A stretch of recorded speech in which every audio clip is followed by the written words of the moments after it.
True scary stories. Story number one. When my aunt was 16, she was working at a grocery store. She had a boss in his mid-20s. One day he called the house and was begging her to sneak out to hang out with him.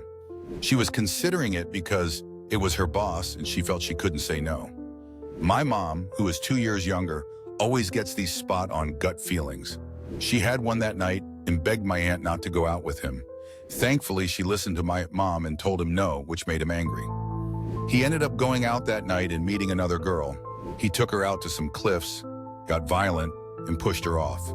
Somehow she lived through this and was able to get him sent to prison. I feel so sorry for that girl and so thankful for my mom and her gut feeling. Story number two.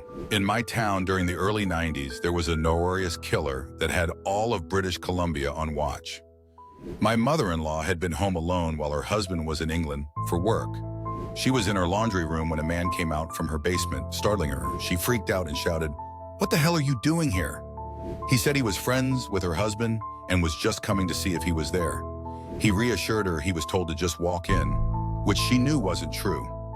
She was smart enough to tell him that her husband was at the store and would be back any minute. He said he would wait outside for him.